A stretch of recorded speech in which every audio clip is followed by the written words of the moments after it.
Olá, meus queridos amigos, minhas queridas amigas. É ótimo estarmos aqui com vocês de novo, pois cada domingo a liturgia nos propõe um evangelho que nos desafia, nos ajuda a aprofundar a nossa fé e o nosso conhecimento sobre Jesus. Hoje nos é proposto Mateus capítulo 18, ainda continuamos no capítulo 18, versículos de 21 a 35. E o lema da liturgia de hoje é: perdoar é dar chance à vida.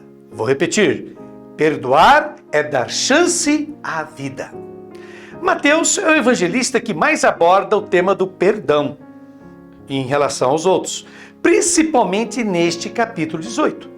Jesus exortou os discípulos e afirmou que, se o irmão não quiser se reconciliar, deve ser tratado como um cobrador de impostos, ou seja, publicano, ou como um pecador. O que não significava excluí-lo do amor, mas que este não era mais um amor mútuo, mas um amor unilateral. Esse foi o tema do domingo passado. Pois bem, nos versículos que comentamos neste domingo, capítulo 18, versículos de 21 a 35, Pedro parece ter entendido a fala de Jesus. No entanto, ele acha que esse amor, esse perdão, deve ser limitado. E por isso tenta colocar uma contenção, um limite a este perdão.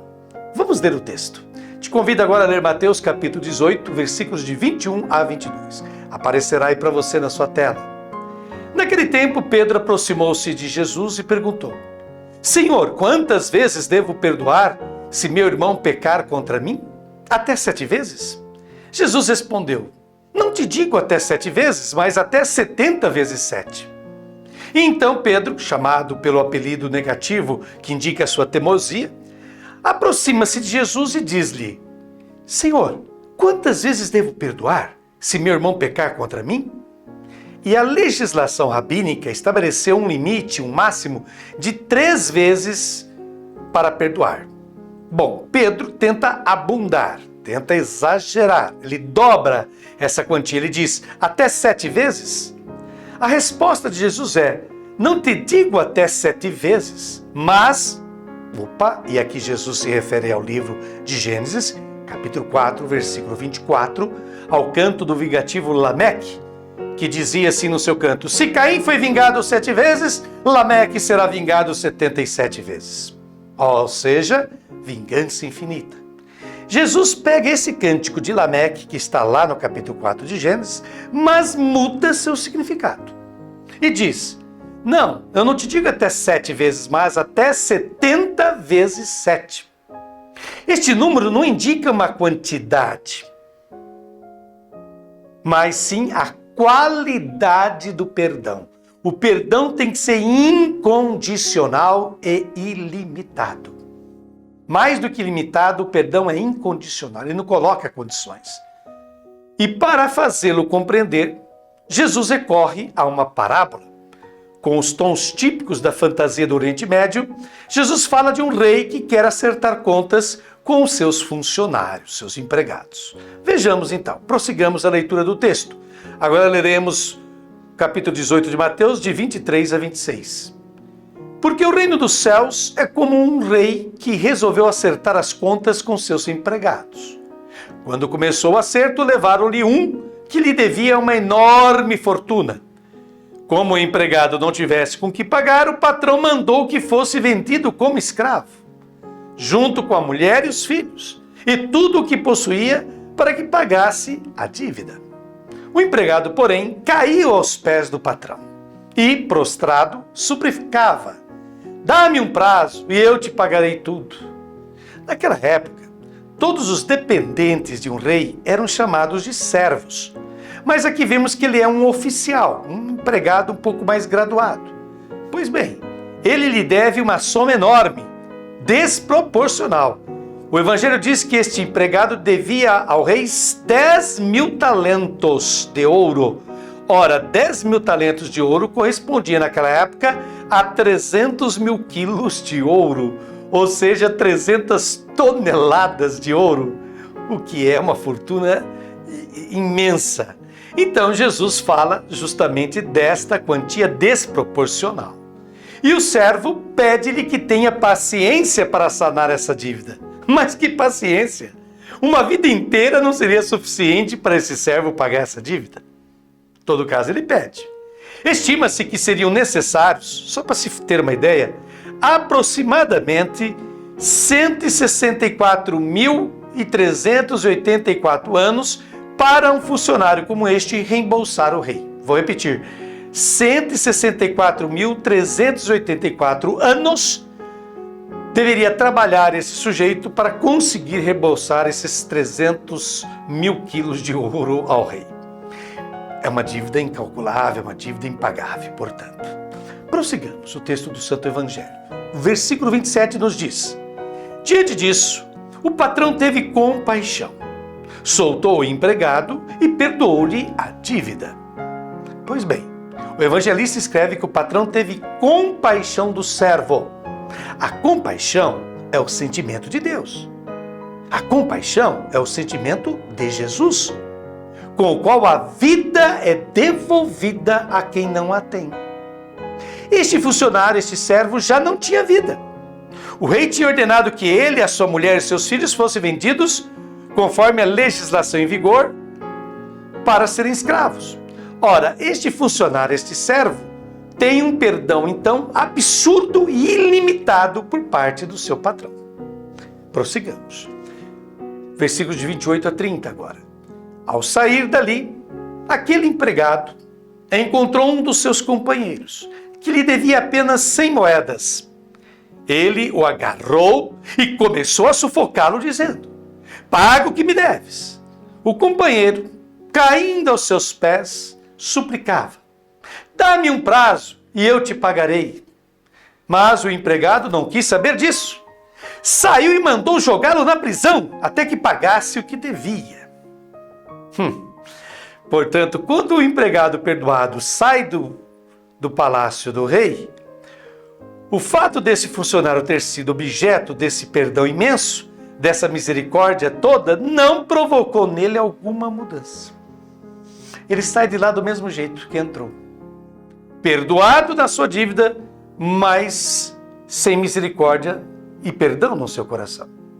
Ele encontra um dos seus companheiros, que lhe deve uma quantia irrisória, 100 denários, 100 moedas de prata. Ora, um denário, uma moeda de prata, era o salário de um dia. Portanto, é uma dívida que compreende pouco mais de 3 meses de trabalho, o que já é possível de se pagar. 3 meses de dívida é possível pagar. Mas, no entanto, diz o evangelista, ele o agarrou e começou a sufocá-lo. Portanto, estava a ponto de tirar a vida desse companheiro. Tal era a sua ganância. E ele, aquele que devia, diz como o funcionário havia dito também ao rei: dá-me um prazo e eu te pagarei. E neste caso, isso é possível, pois são 3 meses de trabalho, repito. Mas ele não quis, foi implacável e mandou colocar o companheiro na prisão até que pagasse a dívida.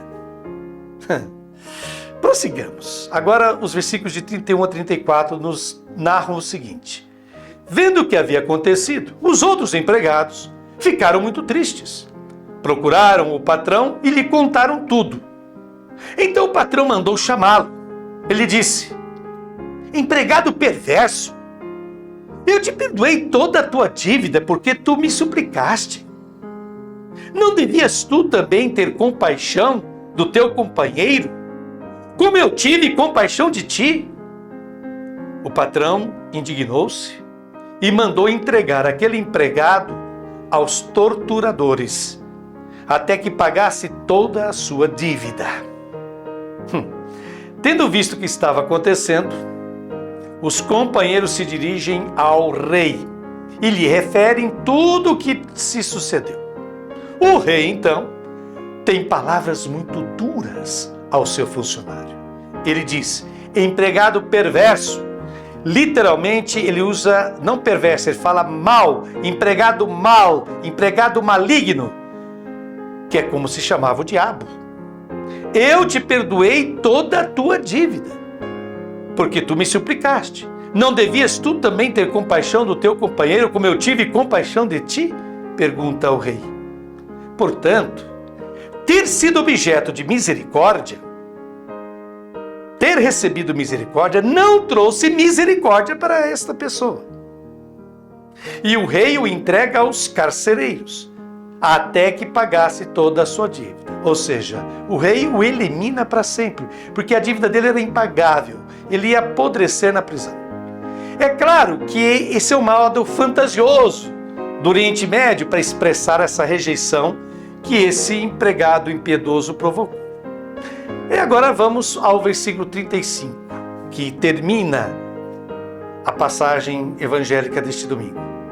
É assim que o meu Pai, que está nos céus, fará convosco, se cada um não perdoar de coração ao seu irmão. Mas esta conclusão de Jesus é importante. Jesus já havia dito anteriormente que o que está ligado na terra também será ligado no céu. E o que está desligado será desligado também nos céus. Deus já perdoa as pessoas, mas este perdão permanece vinculado, inoperante, até que se transforme em perdão para com os outros. Então, não é que Deus não queira perdoar, mas se uma pessoa, apesar de ter obtido o perdão de Deus, se recusa a perdoar aos outros, essa falta de perdão, esse perdão permanece vinculado, inoperante, amarrado. Portanto, o convite que Jesus faz aqui é para toda a comunidade. É para que a comunidade dissolva, libere este perdão, para comunicar o perdão, porque, repito, todos nós já somos perdoados por Deus. Mas este perdão só se torna operacional e eficaz quando se transforma em perdão para os outros. Pois bem, esta é a meditação que Frei Alberto Madi nos oferece à luz do texto do Santo Evangelho deste domingo. Agora eu faço aqui as minhas considerações pessoais e começo com uma frase do grande escritor irlandês Lewis, que diz assim: ser cristão significa perdoar o indesculpável, porque Deus perdoou o indesculpável em você. Vou repetir: ser cristão significa perdoar o indesculpável, porque Deus perdoou o indesculpável em você. Não foi por acaso que o evangelista Mateus afirmou que a lei e os profetas, ou seja, o conjunto das sagradas escrituras judaicas, que corresponde ao Antigo Testamento, como denominamos, pode ser sintetizado, a lei e os profetas, todo o Antigo Testamento, pode ser sintetizado na seguinte máxima: tudo, pois, quanto quereis que os outros vos façam, fazei-o vós também a eles. Isso está em Mateus capítulo 7, versículo 12, e é repetido mais ou menos da mesma forma por Lucas capítulo 6, versículo 31. Para não restar alguma dúvida, na oração do Pai Nosso, há uma frase semelhante: perdoa-nos as nossas dívidas, assim como nós perdoamos aos nossos devedores, como está em Mateus capítulo 6, versículo 12. Portanto, Deus dispensará a nós, segundo nos diz Jesus, o mesmo tratamento que costumamos dispensar às pessoas com as quais convivemos. Deixando ainda mais claro, receberemos de Deus o mesmo respeito, tolerância, estima e capacidade de perdão que demonstrarmos em relação aos nossos irmãos e irmãs neste mundo. Ora, no entanto, sabemos por experiência própria o quanto é difícil perdoar, tolerar e conviver com aqueles que nos fizeram mal, que nos prejudicaram muito ou pouco que seja. Há uma diferença abismal entre Deus e os seres humanos. E as duas parábolas contadas por Jesus no Evangelho deste domingo deixam evidente isso. Deus é imensuravelmente misericordioso. Por isso, o seu perdão não tem limites. É o rei que perdoa uma dívida de 300 toneladas de ouro do seu funcionário. Já o ser humano é assustadoramente ruim e miserável, como demonstra o funcionário, que, tendo sido perdoado de uma dívida imensa, não consegue perdoar uma dívida pífia de seu companheiro. Tem razão o nosso escritor irlandês Lewis quando afirma que nenhum ser humano, veja bem essa frase de Lewis, nenhum ser humano sabe o quanto é mal até se esforçar para ser bom. Só conhecemos a força do vento quando caminhamos contra ele, e não quando nos deixamos levar, diz Lewis. É disso mesmo que se trata. Caminharmos contra o vento de uma sociedade que nos faz crer que o fundamental na vida é ser ganhador, vitorioso, bem-sucedido, notado, reparado, famoso, capaz de superar todos os obstáculos. Em um mundo assim, não há espaço para um Deus amor, um Deus perdão, um Deus misericórdia. Basta observar que jamais se viu tanta mesquinhez e ruindade nas pessoas mais ricas deste planeta. Apenas a insensibilidade, o egoísmo e a ganância sem limites podem explicar o fato de existirem pessoas que sozinhas ganham mais que países inteiros. Pessoas que possuem mais do que conseguirão gastar os seus futuros descendentes. Pessoas que não se comovem nem se indignam com tanta fome, miséria, falta de assistência à saúde, de educação de qualidade e de moradia digna a tantos irmãos e irmãs nesta terra. Porém, tais pessoas não são ricas, apenas possuem bens materiais. Somente Deus é rico o bastante para perdoar sempre a quem se arrepende. Nossa igreja deve ser, mais do que nunca, sinal desse Deus perdão para uma sociedade que está se autodestruindo e se fragmentando cada vez mais por não saber distribuir, compartilhar, dividir e cooperar. Só a reconciliação e o perdão poderão salvar a humanidade de si mesma. E agora, convido vocês a rezarem comigo essa bela oração composta por Frei Carlos Mesters, carmelita holandês que está radicado no Brasil há várias décadas e se dedica muito ao estudo popular da Bíblia. Esta oração nos diz, e você vai poder rezá-la conosco, que já está aparecendo aí na sua tela. Pai bom e misericordioso, louvado sejas pelo amor que nos revelaste em Cristo, teu Filho. Tu, misericordioso, chamas todos a se tornarem misericórdia. Ajuda-me a me reconhecer todos os dias necessitado do teu perdão, da tua compaixão, necessitado do amor e da compreensão dos meus irmãos. A tua palavra mude o meu coração e torne-me capaz de seguir Jesus, de sair todos os dias com Ele para buscar os meus irmãos no amor. Amém.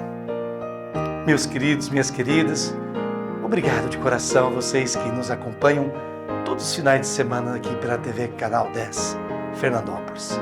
É sempre uma alegria e um prazer tê-los conosco. Façam tesouro dessas belíssimas palavras de Cristo no Evangelho deste domingo. E até o próximo final de semana, se Deus quiser.